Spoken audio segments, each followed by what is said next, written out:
नमस्कार, मैं अमित ओझा और आप देख रहे हैं इंडियन टीवी न्यूज। पूरब से पश्चिम तक, उत्तर से लेकर दक्षिण तक जिस हिसाब से अल्ट्रासाउंड सेंटर, पैथोलॉजी सेंटर और अस्पताल, अवैध अस्पताल गोरखपुर में चल रहे हैं, ये स्वास्थ्य विभाग के मुंह पर अवैध काम करने वालों का एक कड़ा तमाचा है। लेकिन फिर भी स्वास्थ्य विभाग शायद गांधी जी के नियमों पे चल रहा है कि अगर आप एक गाल पे हमें तमाचा मारेंगे तो हम दूसरे गाल को भी आगे कर देंगे, और दूसरे पे भी मारेंगे तो हो सकता है कि भैया हम अपनी पीठ भी आगे कर दें। मारते रहिए, हम कुछ नहीं करेंगे, क्योंकि हमें मलाई काटने से केवल मतलब है। आपको बताते चलें कि पिपराइच थाना क्षेत्र के अंतर्गत पिपराइच सामुदायिक जो स्वास्थ्य केंद्र है, वहां की हमने आशाओं की एक खबर चलाई थी। और आपको ये भी बताते चलें कि वहां पे कुछ अल्ट्रासाउंड सेंटर जिस हिसाब से काम कर रहे हैं उसके बारे में कहना ही क्या। लेकिन वहां पे एक पैथोलॉजी सेंटर की रिपोर्ट जो हमारे पास आई है वो हम आपको दिखाएंगे, और पीछे स्क्रीन पर आपको वो दिख रही होगी। उसमें एक ये जो पहली रिपोर्ट है, पहली रिपोर्ट में आप अगर देखेंगे तो इसमें रेफर्ड बाय वो होता है जिसमें कोई डॉक्टर किसी पैथोलॉजी को ये रेफर करता है या पेशेंट को रेफर करता है कि वो कहीं जाए और अपनी जांच करा के लेकर आए। लेकिन इस रिपोर्ट में जो रेफर्ड बाय है वो सेल्फ है।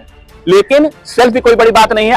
हम कोई भी ऐसा व्यक्ति जो है किसी भी पैथोलॉजी पे जाकर अपना हीमोग्लोबिन चेक करा सकता है, जो नॉर्मल प्रोफाइल होती है। लेकिन ये जो रिपोर्ट हम आपको पीछे दिखा रहे हैं ये सर्जिकल प्रोफाइल है। सर्जिकल प्रोफाइल वो प्रोफाइल होती है जिसकी रिपोर्ट देखने के बाद पेशेंट का सीजेरियन यानी कि ऑपरेशन किया जाता है। ये एक गर्भवती महिला की रिपोर्ट है जो कि पूरी की पूरी आपकी सर्जिकल प्रोफाइल पे बेस्ड है, और ये बिना किसी डॉक्टर के नहीं की जा सकती है। लेकिन चंद पैसों के लिए सर्जिकल, अगर इस तरीके से सर्जिकल प्रोफाइल अगर हो रही है तो आप इसका मतलब समझ सकते हैं कि पिपराइच क्षेत्र में आशाओं के साथ साथ पैथोलॉजी, अल्ट्रासाउंड और झोला छाप डॉक्टरों की किस कदर भरमार है कि चंद पैसों के लिए वो आपका पेट किसी से भी फड़वा सकते हैं। क्योंकि हमारी गोरखपुर की जनता इतनी भोली, इतनी मासूम है कि अगर वो आलू लेने जाती है तो आलू को कम से कम उठा के देखती है कि भैया इस आलू में अगर ये आलू सड़ा है तो इसको निकाल दीजिए। लेकिन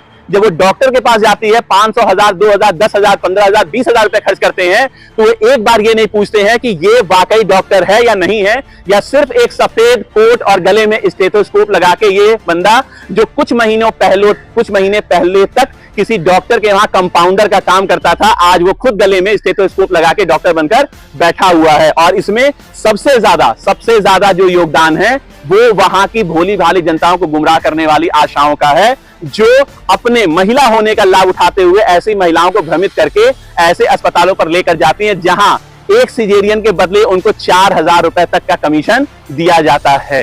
ये सारा मामला केवल और केवल कमीशन के खेल का है। आपकी जान जाए या ना जाए, और मामला बिगड़ने पर उनको तत्काल गोरखपुर बीआरडी मेडिकल कॉलेज भेजा जाता है, या फिर उनके जो दूसरे उनसे जुड़े हुए कनेक्टेड अस्पताल हैं, उनके जानने वाले अस्पताल है, वहां भेजा जाता है। पहले उस मरीज का शोषण उस अस्पताल में होता है और उसके बाद दूसरे अस्पताल में उसका शोषण होता है, और जब 2-3 अस्पतालों से उसका शोषण हो चुका रहता है, उसकी जेब पूरी खाली हो चुकी रहती है, तो अंत में उसको मरने के लिए बाबा राघव दास मेडिकल कॉलेज गोरखपुर में भेज दिया जाता है, जहां पर तीमरदार डॉक्टरों से झगड़ा करते हैं कि आपने हमारे मरीज की जान ले ली। और उसके बाद फिर मामला संज्ञान में आता है, फिर रास्ता जाम, फिर चक्का जाम, फिर पुलिस, और फिर एक मुआवजे का शायद छोटा सा मरहम।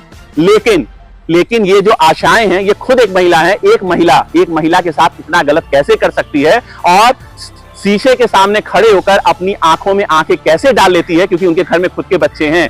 दूसरों के घरों को उजाड़ कर अपने घरों को भरने वाले पिपराइच सामुदायिक स्वास्थ्य केंद्र में आशाओं का खेल बड़े पैमाने पर चल रहा है। साथ ही साथ वहां के कुछ अल्ट्रासाउंड सेंटर ऐसे भी हैं जो जांच करते हैं, लेकिन भले उनके बाहर बड़े बड़े साफ शब्दों में लिखा है कि हमारे वहां जांच नहीं होती है, और स्वास्थ्य विभाग इन सब खेल पर आंख मूंद कर धृतराष्ट्र की तरह काली पट्टी बांधकर बैठा हुआ है कि कुछ भी हमें नहीं करना है। लेकिन आपको यह भी बताते चलें कि ऐसे अल्ट्रासाउंड सेंटर पे जिन डॉक्टरों के नाम होते हैं वहां पे वो डॉक्टर आते ही नहीं है, या तो कोई महिला करती है या फिर कोई टेक्नीशियन करता है, क्योंकि गोरखपुर में इतने डॉक्टर ही नहीं हैं जितने कि गोरखपुर में पैथोलॉजी, अल्ट्रासाउंड सेंटर और आपके हॉस्पिटल चल रहे हैं। लेकिन स्वास्थ्य विभाग हमारा इतना मासूम, इतना भोला है कि आज भी शायद वो कभी कोई ऐसा कुछ देखते ही नहीं है, और आज भी शायद वो मिकी माउस और डोरेमोन में ही उलझे हुए हैं। लेकिन कार्रवाई की एक सीमा होती है, पाप के घड़े की भी एक सीमा होती है। हम भी ये देखना चाहते हैं कि वो पाप का घड़ा कब फूटेगा और कब दिखावे के लिए ही स्वास्थ्य विभाग ऐसे अस्पतालों, अल्ट्रासाउंड, पैथोलॉजी सेंटरों पर कार्रवाई करेगा। गोरखपुर से इंडियन टीवी न्यूज के लिए अमित ओझा की